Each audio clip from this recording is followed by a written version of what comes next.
Welcome back. I've got a special story to share today. Julianne Vance Holloway laughed as she emptied her wine glass over Elena Vance's shoulder in front of the gala guests. The deep red Cabernet pooled in the fabric of Elena's modest cream blouse, spreading like a fresh wound. For a heartbeat, the grand ballroom of the Vance estate fell silent, the only sound the rhythmic dripping of expensive alcohol onto the polished Italian marble. "Oh, darling, I am so sorry," Julianne said, though her eyes danced with a cruel electric light. She didn't look sorry, she looked fed. She looked like she had just consumed the most delicious meal of her life. "I forgot you were standing there. You're just so beige. You blend right into the wallpaper." Elena Vance didn't flinch. She felt the cold, sticky liquid seeping through her clothes, clinging to her skin. The cloying, heavy scent of Julian's gardenia perfume filled the space between them, an expensive, suffocating fog. Elena's hands remained steady at her sides, even as the whispers began. The city's elite, the very people her father had once called friends, watched the spectacle with a mixture of pity and predatory interest. "It's quite all right, Julianne," Elena said, her voice a calm, low anchor in the rising sea of murmurs. "Is it?" Julianne stepped closer, the sharp click-clack of her designer stilettos echoing off the high ceilings. She reached out, fingering the damp collar of Elena's blouse with a manicured hand. "It's a shame, really. But then again, a nurse's salary probably doesn't cover silk. This is what polyester. It's probably for the best. It was an eyesore in this room." Marcus Holloway stepped forward then, his face a mask of strained discomfort. He looked at his wife, then at the woman who had once been his sister-in-law. "Julianne, that's enough. It was an accident." "An accident? Of course it was," Julianne snapped, her gaze flickering to Marcus with a warning that made him visibly recoil. She turned back to Elena, her voice dropping to a hiss that didn't quite reach the surrounding crowd but cut through Elena like a razor. "You shouldn't even be here, Elena. This house, this name, it belongs to people who know how to keep it, not to failures who couldn't even keep their own father alive." That was the second spike, the one Julianne always saved for the end. It was the jagged glass hidden in the velvet. Elena's pulse quickened, a drumbeat of old grief and new, white-hot resolve. She thought of Maya, waiting at home in their cramped apartment, and the reason she had swallowed her pride to come to this den of wolves tonight. Elena caught the eye of Silas Thorne, who stood near the shadows of the arched library entrance. The old estate worker, whose hands were as gnarled as the oak trees he'd tended for 40 years, gave a single, imperceptible nod. He held a small, weathered leather satchel against his chest. "I'm here because I was invited, Julianne," Elena said, her voice gaining a sudden, crystalline edge. "And because this house still remembers my father, even if you've tried to paint over every inch of his memory." Julian's laugh was a jagged thing. "The house remembers who pays the taxes. Now, run along and find a rag. You're dripping on the marble, and I won't have you staining the floors." Julianne turned her back, a dismissive flick of her wrist signaling the end of the encounter. She began to regale a nearby group of donors with a story about her recent trip to Paris, her voice rising in a performative trill of wealth and status. Elena didn't leave. She walked toward the powder room, but her path took her past Mr. Henderson, the family's former attorney.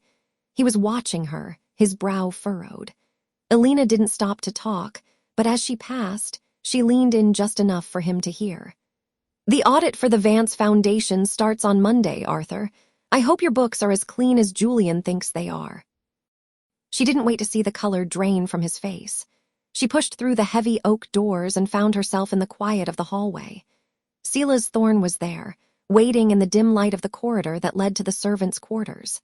"You have it," Elena whispered, her heart hammering against her ribs. Silas reached into his satchel and pulled out a yellowed envelope, sealed with wax that bore her father's signet ring, the one Julianne claimed had been lost in the cremation. "He told me to wait until she thought she'd won everything, Miss Elena. He said the higher she climbed, the more the fall would hurt." Elena took the envelope. The paper felt heavy, thick with the weight of a legacy Julianne had spent 5 years trying to bury. She didn't open it yet. She didn't need to. She knew what was inside, the true ledger, the one that proved the Vance estate hadn't been Julian's to inherit, and the proof that the charity Julian flaunted was nothing more than a hollow shell for Marcus's failing investments. She looked back toward the ballroom, where the sound of Julian's laughter drifted through the cracks in the door. It was the sound of a woman who believed she was untouchable. Elena touched the damp, wine-stained silk of her shoulder. The humiliation was a cold weight, but the envelope in her hand was a fire. Julian wanted a show. She wanted to treat the world like her stage and Elena like a prop. Fine, if that was the game, Elena would play, but she wouldn't be the victim, she would be the director. 2 days, Silas, Elena said, her voice cold and curt. 2 days until the board meeting. I'll have the car ready, Miss Elena, Silas replied, his eyes gleaming with a quiet, vengeful satisfaction. Elena turned and walked toward the exit, her head held high. She didn't need to change her clothes. Let them see the stain. Let them remember exactly how Julian Vance Holloway treated her own blood. Because when the truth came out, red wine would be the least of Julian's worries. The countdown had begun, and for the first time in 5 years, Elena Vance felt like the lion her father had always promised she would be. The next morning, the sunroom of the Vance estate was flooded with a deceptive, golden warmth that failed to touch the chill in Elena's bones. The scent of cloying lilies and expensive floor wax hung heavy in the air. A fragrance that always signaled her stepmother was in a foul mood. Elena Vance stood in the arched doorway, her nursing scrubs a sharp, utilitarian contrast to the silk-draped opulence of the room. She felt the heavy weight of the brass key in her pocket. The key Silas had pressed into her hand at dawn, and let it ground her. Julian Vance Holloway sat at the glass-topped table, the sharp clink of a silver spoon against fine bone china punctuating the silence. She didn't look up, her focus entirely on the tablet in front of her. Marcus Holloway sat opposite her, nursing a black coffee and looking as though he'd aged a decade overnight. "You're still here," Julian said, her voice like a razor wrapped in velvet. She finally looked up, her eyes raking over Elena's uniform with a sneer of pure, unadulterated contempt. "I thought after last night's performance, you'd have the grace to slink back to that dreary little clinic and stay there. Honestly, Elena, that polyester is an eyesore. It's a wonder the patients don't die of sheer aesthetic shock." "I have a shift to start," Elena replied, her voice level, though her pulse hammered against her ribs.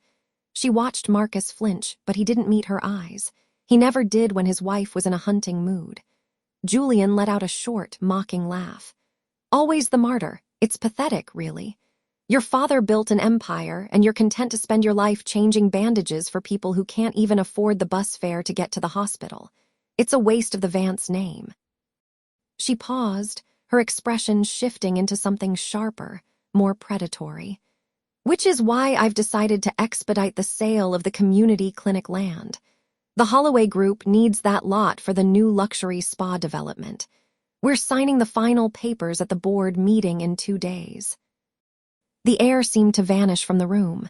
That clinic was her father's legacy, the only place in the city where the uninsured could find a shred of dignity. "You can't do that," Elena said, her voice dropping an octave. "That land was meant to be protected. My father's will was clear. Your father's will was a labyrinth of sentimentality that I have spent 5 years untangling," Julian snapped, standing up. The silk of her robe hissed against the chair. She leaned over the table, her perfume, something sharp and metallic, filling the space between them. "I am the CEO of Vance Global. You are a girl with a stethoscope and a bank account that wouldn't cover the tax on my shoes. You have no standing, no power, and soon, you won't even have that little shack of a hospital to hide in."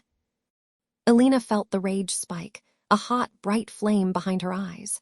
She thought of the documents Silas Thorne had shown her in the dim light of the garage, the original deeds Julian thought had been shredded years ago.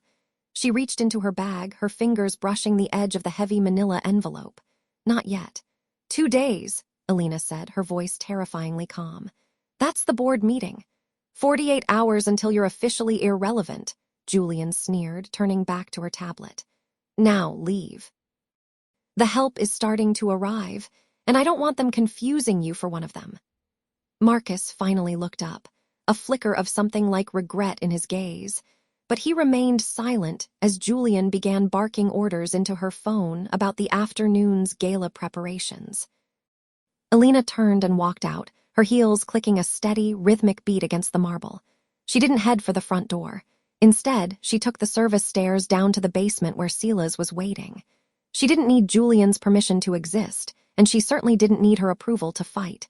As she reached the bottom step, she pulled out her phone and dialed a number she hadn't called in years. "Sila's was right," Elena whispered into the receiver when the line picked up. "She's going for the clinic. Tell the legal team we're moving the timeline up. I want the audit ready by tomorrow night." She hung up and looked at the clock on the wall. The countdown had shifted from days to hours.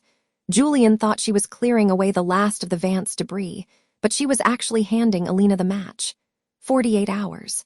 In 2 days, the polyester martyr was going to burn the Holloway empire to the ground, and she was going to start with the chair Julianne was sitting in. The following morning, the Holloway estate felt like a tomb wrapped in silk. Elena Vance stood at the top of the grand staircase, her fingers grazing the cold mahogany railing. Below, the rhythmic chime of a silver spoon against bone china echoed from the breakfast nook, a sound as precise and heartless as the woman wielding it. Elena took a breath, feeling the weight of the encrypted drive in her pocket. The match Sila's thorn had given her, and descended into the lion's den.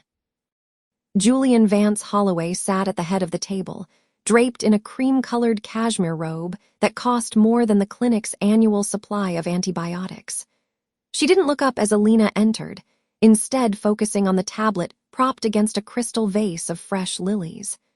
The scent of the flowers was suffocating, thick and sweet like a funeral parlor. "You're late for breakfast," Julianne said, her voice smooth and sharp. "Though I suppose punctuality isn't a requirement for someone whose career is currently in probate." Marcus Holloway sat opposite his wife, his eyes fixed on his coffee. He looked tired, the lines around his mouth deepening whenever his wife spoke. He offered Elena a small, tight smile that didn't reach his eyes. "Morning, Elena. There's fresh fruit." "I'm not hungry, Marcus," Elena replied, pulling out a chair. She looked directly at Julianne. "I heard you called the clinic's landlord yesterday." Julianne finally looked up, a faint, mocking smile playing on her lips. "I did more than call him, dear. I bought the lease. By this time tomorrow, the Vance Community Clinic will officially be Holloway Annex North. I've already sent a crew to measure the lobby for the new marble flooring. That linoleum was a crime against aesthetics." The arrogance was a physical heat in the room. Elena's pulse thrummed in her ears, but she kept her voice level. "People depend on that clinic, Julianne. Patients who can't afford the concierge doctors you prefer. You're displacing hundreds of families for a vanity project." "I'm optimizing a failing asset," Julianne snapped, her facade of grace slipping just enough to show the jagged edges beneath. "And don't use that tone with me. You're a guest in this house, living off the Holloway name while you play act as a saint in polyester. If you want to be a martyr, do it on your own time. As of noon today, I've instructed the staff to begin packing your father's old files. Most of it is sentimental trash anyway." Elena felt a spike of pure, cold rage. Her father's records weren't just paper. They were the blueprints of the legacy Julianne was trying to pave over. She reached into her pocket, her thumb tracing the edge of the USB drive. "You might want to hold off on the demolition crew, Julianne. Audits can be such unpredictable things." Julianne let out a short, brittle laugh. "An audit? Of my foundation? I've had the best accountants in the city vetting those books for a decade. You're grasping at straws, Elena." "It's pathetic." "We'll see," Elena said quietly. She stood up, the chair legs scraping harshly against the marble floor. "I have a meeting with Mr. Henderson. He seemed very interested in the discrepancies Sila's mentioned." The mention of the estate lawyer made Marcus look up, his brow furrowed. Julianne's eyes narrowed, the first flicker of genuine uncertainty crossing her face before she masked it with a sneer. "Mr. Henderson is a family friend. He won't waste his time on the delusions of a disgruntled nurse." "He's not just a family friend," Elena said, leaning over the table. He's the executor of the original Vance Trust, the one you've been treating like a personal piggy bank. She didn't wait for a response. She turned and walked out, the sound of her own steady footsteps drowning out Julian's indignant call. An hour later, Elena sat in a cramped, paper-filled office on the other side of town. The air here smelled of old parchment and stale coffee, a welcome relief from the lilies. Mr. Henderson leaned back in his leather chair, tapping a pen against a thick stack of ledger printouts. "Silas told me you were coming, Elena," the lawyer said, his voice gravelly but kind. "But I have to be honest. Taking on Julianne Vance Holloway isn't just a legal battle, it's a war of attrition. She has the resources to bury us in motions for years." "She doesn't have years," Elena said, sliding the drive across the desk. "She has 24 hours. Silas found the offshore routing numbers. She hasn't just been spending the foundation's money. She's been laundering it to cover the losses from Marcus's failed tech investments. She's been cannibalizing the Vance legacy to keep the Holloway empire from looking like the hollow shell it is." Mr. Henderson plugged the drive into his computer. As the files populated the screen, his expression shifted from professional skepticism to grim realization. The blue light of the monitor reflected in his glasses as he scrolled through thousands of transactions. "My God," he whispered. "She didn't just skim the top. She gutted the endowment." "Can you freeze the acquisition of the clinic?" Elena asked, her voice trembling with the first hint of adrenaline. "I can do more than that," Mr. Henderson said, looking up. "If this data is authentic and it looks damnably real, I can trigger an emergency injunction. But Elena, the moment I file this, there's no going back. She will come for you with everything she has." "She already has," Elena said, thinking of the polyester martyr insult, the wine-stained dress, and the way Julian spoke of her father as if he were a footnote. "She thinks she's the one holding the leash." "She doesn't realize I've already slipped it," the lawyer nodded slowly. "The board meeting is tomorrow at 5. Julianne plans to announce the clinic's closure and the launch of her new Vance Wellness Center. It's a public event. Press, donors, the whole social circle." "Perfect," Elena said, a cold, hard smile finally touching her lips. "I want her to have the biggest audience possible." She stood up and walked to the window, looking out at the city skyline. Somewhere out there, Julianne was likely picking out a dress for her victory, unaware that the red thread she'd been pulling to unravel Elena's life was actually attached to the pin of a grenade. Elena checked her watch. 29 hours. The countdown wasn't just for the clinic anymore. It was for the entire Holloway facade. She picked up her phone and sent a one-word text to Silas, "Ready." As she left the office, the heavy glass door clicking shut behind her, Elena felt a strange sense of peace. The sleeping lion wasn't just awake, it was hungry. And tomorrow night, Julianne was going to find out exactly what happens when you try to starve the person who knows where all the bodies are buried. The day before the gala, the Holloway estate smelled of frantic ambition and cloying lilies. Julianne Vance Holloway stood in the center of the grand foyer, her voice a sharp blade as she berated a florist whose hands were visibly shaking. She didn't look like a woman on the verge of ruin. She looked like a queen preparing for a coronation, obsessed with the placement of every petal. Elena Vance stepped over a stray vine of ivy, her movements quiet and deliberate. She watched her stepmother adjust a diamond brooch with a jagged, impatient motion. The folder tucked under Elena's arm felt like a live wire, humming with the power to level the house of cards Julianne had spent decades building.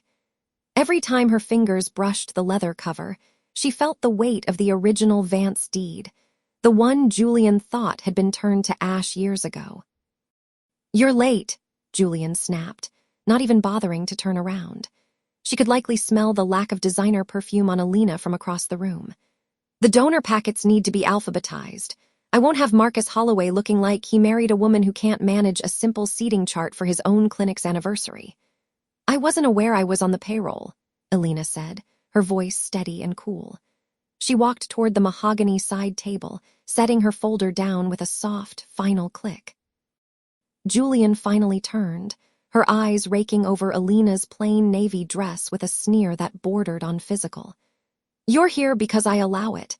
Because even after everything your father did to embarrass this family, I have a reputation for charity to maintain. Consider your presence here my final gift to his memory before I scrub the Vance name from that clinic forever. Tomorrow night, it becomes the Holloway Center. Officially.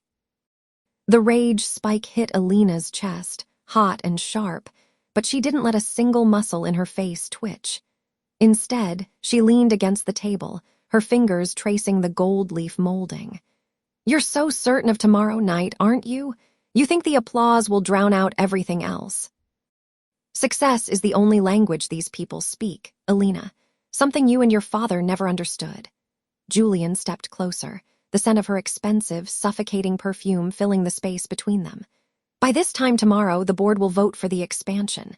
The Vance legacy will be a footnote, and you'll be back in some cramped apartment where you belong, far away from my life. Elena tilted her head, a small, cold smile playing at the corners of her mouth. I'm giving you one chance, Julianne. Just one. Cancel the gala.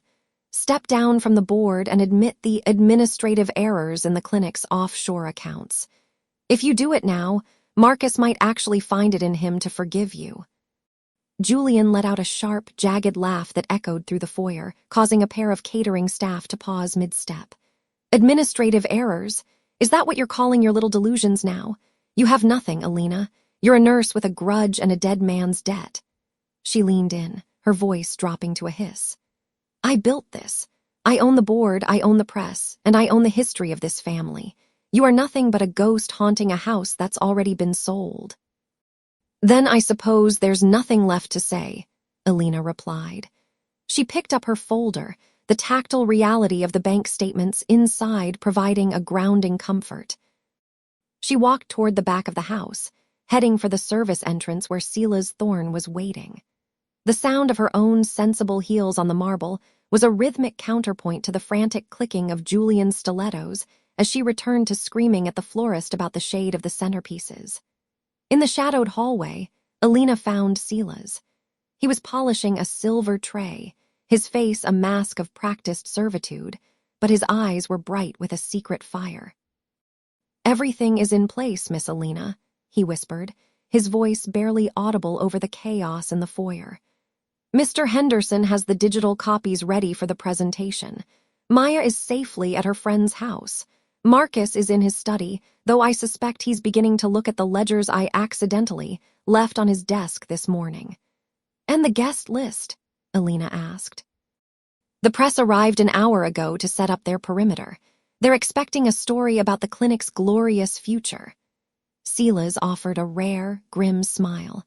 They just don't know which story it's going to be.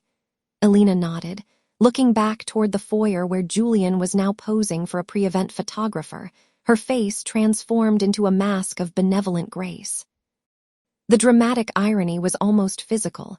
The woman was smiling for the very cameras that would be recording her downfall in less than 24 hours. Get some rest, Sela's, Elena said softly. Tomorrow is going to be a long night. As she stepped out into the cool evening air, the sun setting behind the Holloway estate, Elena checked her watch. The countdown was no longer in days or hours. It was in heartbeats. She looked up at the darkened windows of Marcus's study, wondering if he was currently discovering the first of his wife's many betrayals. The fuse was lit, and Julianne was too busy admiring the flame to realize she was standing on the powder keg. The evening arrived with a suffocating elegance, draped in the scent of cloyingly sweet white lilies and the expensive hum of a string quartet. The Holloway estate had been transformed into a gilded stage, every marble surface polished until it gleamed like a weapon. Elena stood at the edge of the grand ballroom, her fingers tracing the smooth, cold velvet of her clutch. Inside, the small metal weight of the flash drive felt heavier than a lead bar. She took a steadying breath, the air tasting of aged scotch and the floral perfume of women who had never known a day of true labor. Julianne Vance Holloway was already at the center of the room, a vision in shimmering gold silk that caught the light of the crystal chandeliers. She held court with the effortless arrogance of a queen who believed her throne was built on stone rather than sand. Her laughter, sharp and brittle as breaking glass, carried across the room as she gestured toward a large, veiled portrait resting on an easel near the podium. "Elena, there you are," Julianne said, her voice cutting through the ambient noise like a blade. She didn't wait for Elena to approach. She glided toward her, the rhythmic click of her stilettos on the marble sounding like a countdown. As she reached Elena, her smile didn't touch her eyes. She leaned in, the smell of her gardenia-scented hairspray momentarily overwhelming. "I thought I told you to find something appropriate to wear," Julianne whispered, her eyes raking over Elena's simple, navy sheath dress with visceral disdain. "You look like a charity case at your own father's memorial. Try to stay in the shadows, dear. I'd hate for the donors to think the Vance legacy has fallen quite so far into the gutter." Elena didn't flinch. She met her sister's gaze with a calm that seemed to unsettle the older woman for a fleeting second. "I'm exactly where I need to be, Julianne. Don't worry about me.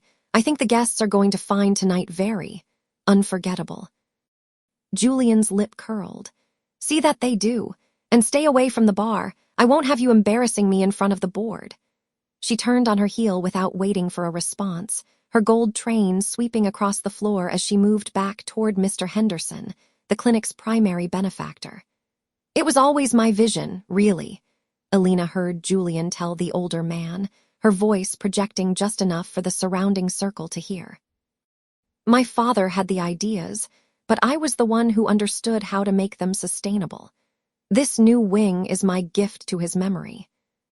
Across the room, Silas Thorne stood near the heavy oak doors, his rugged frame looking out of place in a formal tuxedo, yet he carried a quiet authority that drew the eye. He caught Elena's gaze and gave a single, imperceptible nod. He was in position. He had spent the last 3 hours ensuring the technical staff were occupied and that the digital feed to the ballroom's massive projection screens was rerouted through his own secure laptop. Marcus Holloway stood near the champagne fountain, looking like a man who was watching his own execution. He avoided Elena's eyes, his hand trembling slightly as he lifted a crystal flute to his lips. He looked older than he had 24 hours ago. The weight of the documents Silas had slipped into his study, finally beginning to crush the life out of his carefully maintained denial. "Mom's really laying it on thick tonight, isn't she?" Elena turned to find Maya standing beside her. The girl looked uncomfortable in her stiff lace dress, her youthful face clouded with a growing realization of the theater being performed around them. "She's playing her part, Maya," Elena said softly, reaching out to squeeze the girl's hand. "Sometimes the play has to reach its peak before the curtain can fall." Maya looked at the podium, then back at Elena. "She thinks she's won. She's already talking about the expansion like she's already been voted in as the permanent chair." "Confidence is a dangerous thing when it's built on lies," Elena replied. The chime of a silver spoon against a crystal glass rang out, a sharp, clear note that silenced the room. The guests began to migrate toward the center of the ballroom, a sea of silk and wool settling into a semicircle around the podium. The lighting dimmed, leaving only the warm glow of the chandeliers and the bright, expectant spotlights on the veiled portrait. Julianne stepped up to the microphone, her posture perfect, her expression a masterclass in performative grief and professional triumph. She looked out over the crowd, her gaze lingering on the front row where the most influential board members sat. "Friends, colleagues, and honored guests," Julianne began, her voice smooth and practiced. "Tonight, we don't just celebrate a clinic. We celebrate a man who gave everything to this community. My father, Dr. Vance, believed in transparency, in healing, and above all, in the truth." Elena felt a surge of cold fire in her veins. The audacity of the woman was a physical weight in the room. She moved slowly toward the back of the ballroom, sliding her hand into her clutch. She felt the drive, the jagged edges of the truth ready to be unleashed. Julianne reached for the cord of the veil. "And it is my greatest honor to reveal the future of his legacy, a future I have protected with everything I am." Elena reached the technician's booth at the rear. Silas was already there, his fingers hovering over the enter key. The room was silent, the air thick with anticipation. Every witness was in place. Every lie was about to meet its maker. Julian gripped the cord, her face transformed into a mask of benevolent grace. "Let us look at the reality of what we've built together." She pulled the cord. Elena nodded to Sila's. "Now."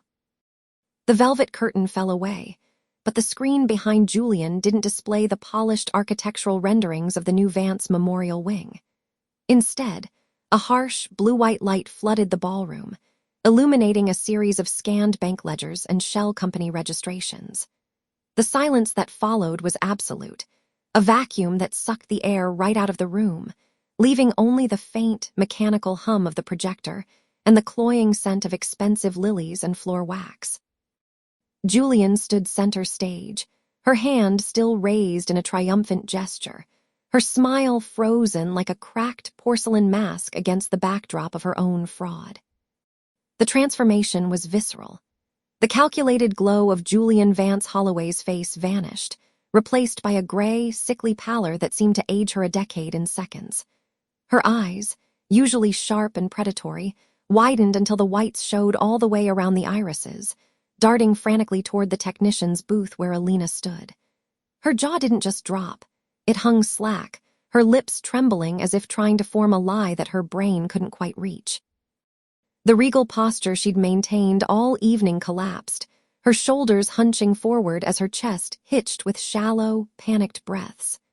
A single bead of sweat broke from her hairline, carving a jagged path through her heavy foundation, exposing the raw, terrified woman beneath the artifice.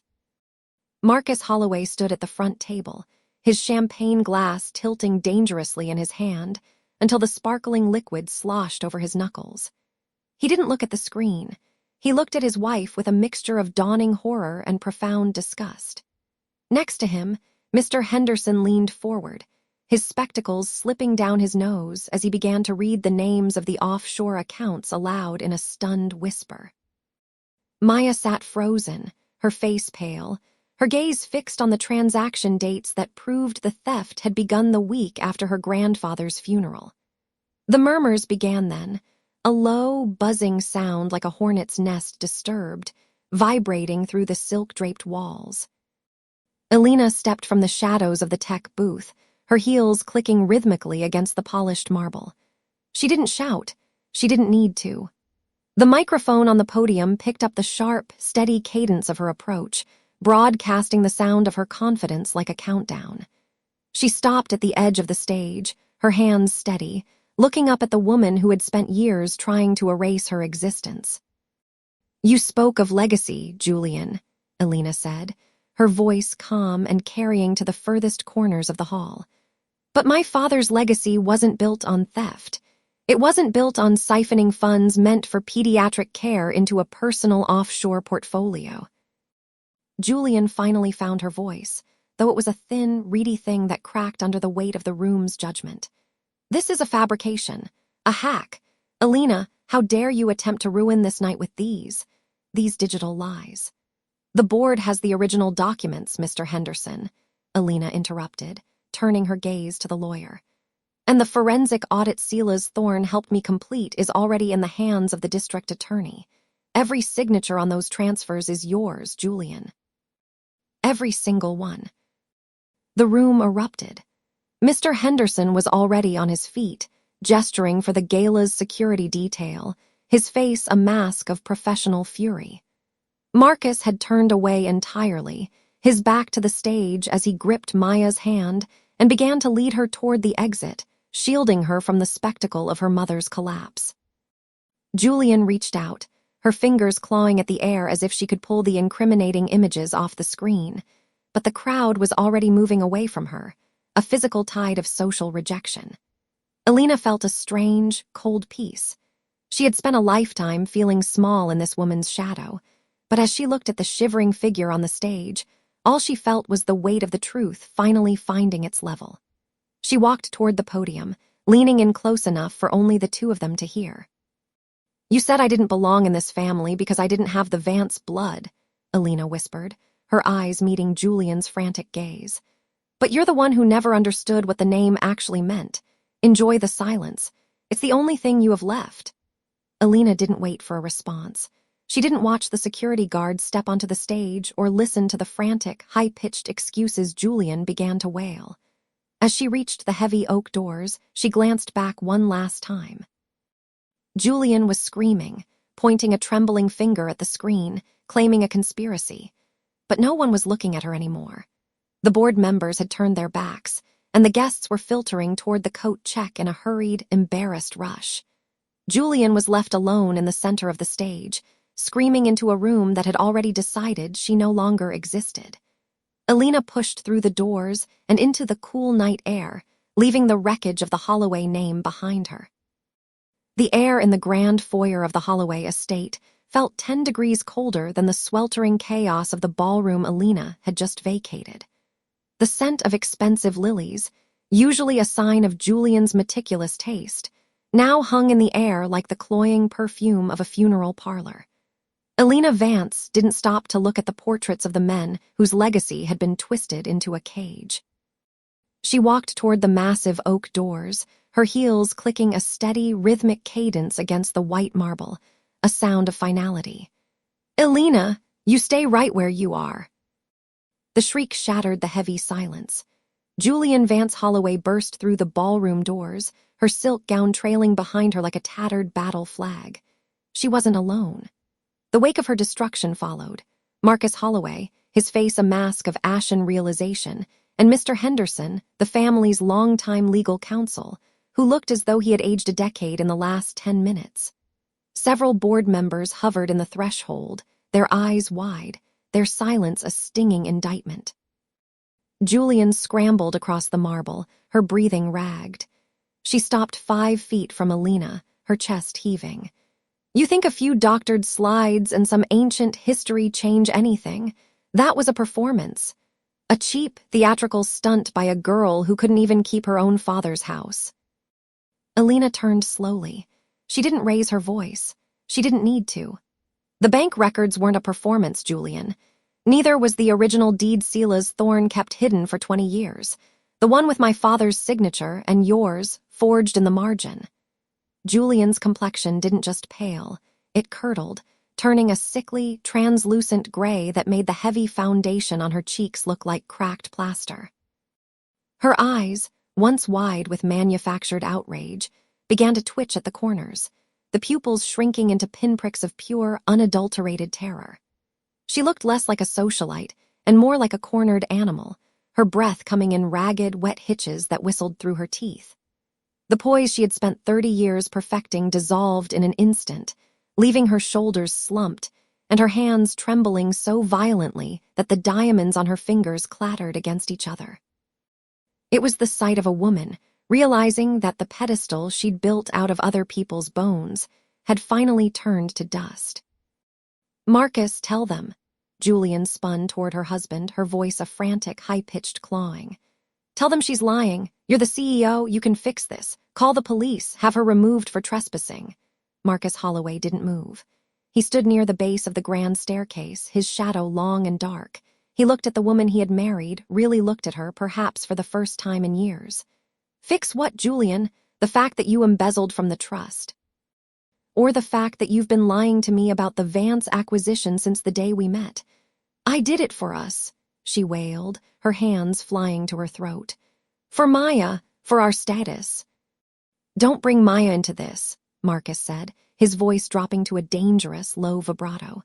"She's upstairs. She's seen the documents Elena sent. She's packing her things, Julianne. She said she'd rather live in a dorm than stay another night in a house built on theft."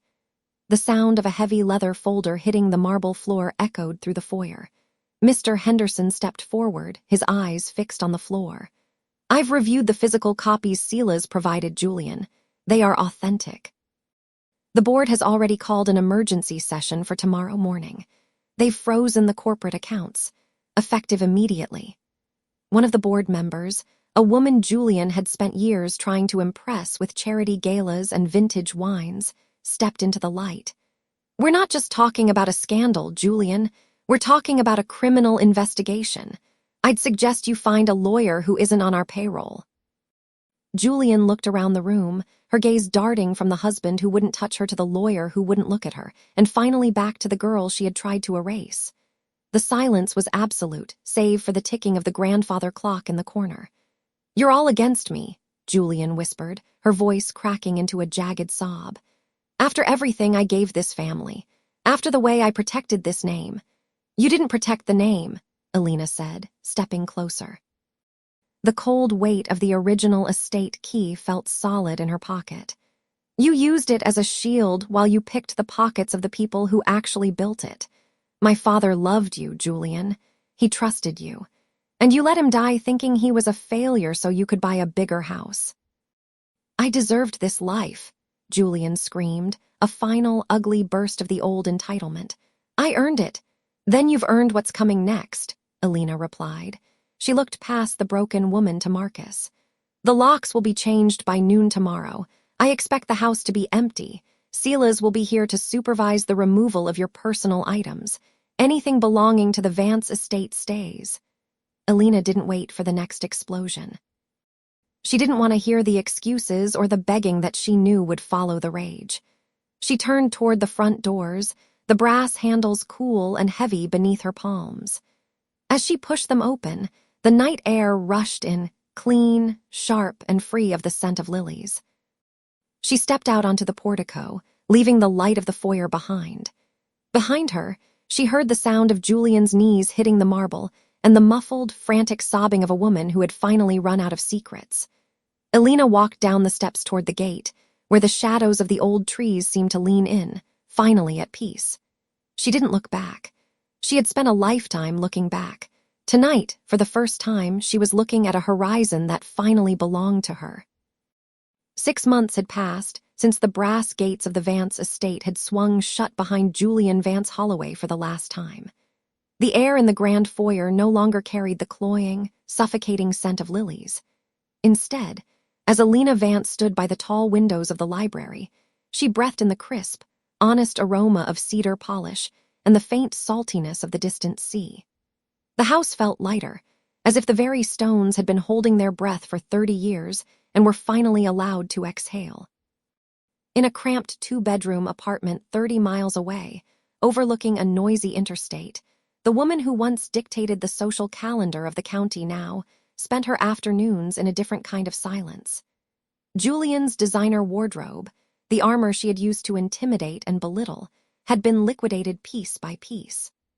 The Birkin bags were gone, sold to pay the forensic accountants who had dismantled her web of lies.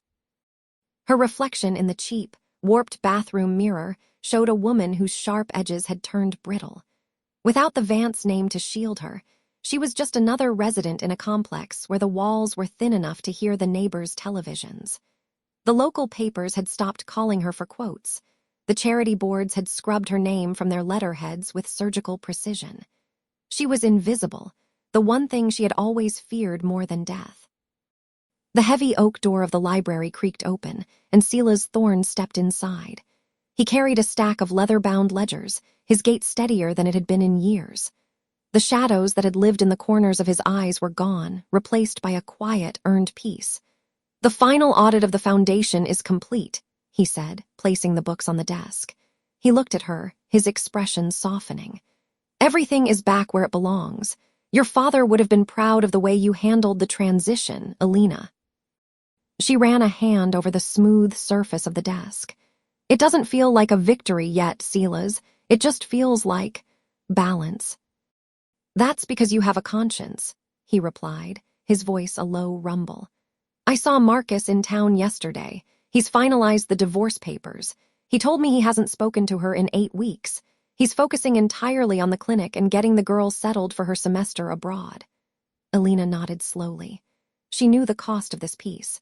She had her father's legacy and the keys to the kingdom, but she had lost a sister she now realized she never truly had. The Julianne she had tried to love was a ghost, a construct of greed and insecurity that had finally collapsed under its own weight.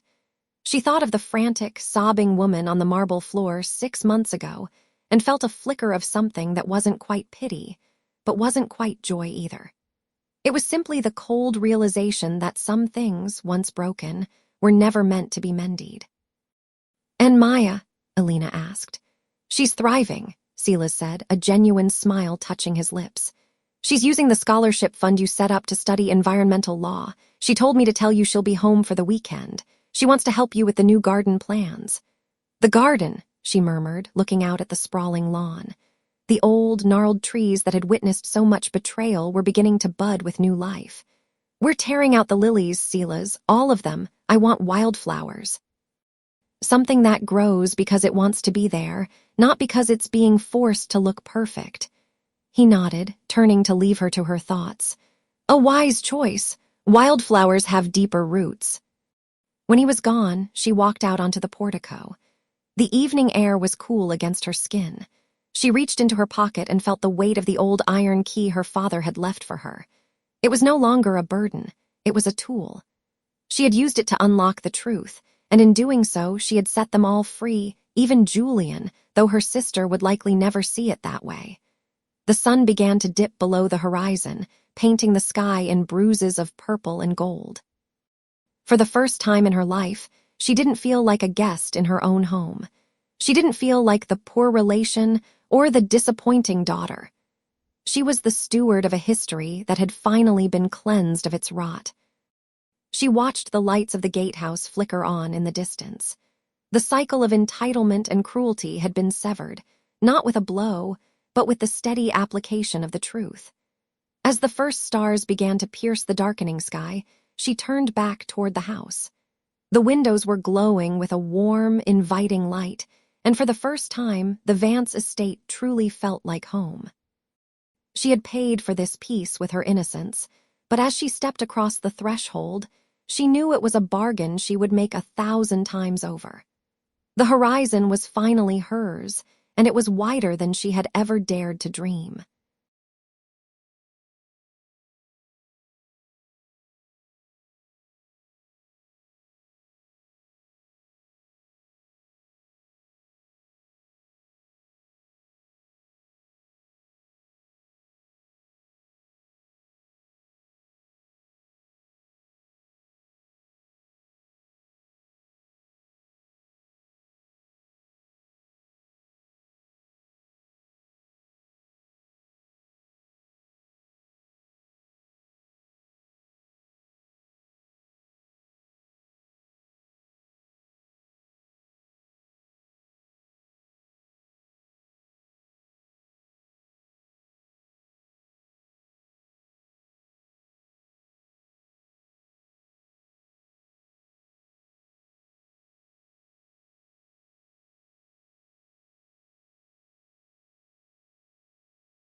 I hope you enjoyed this tale.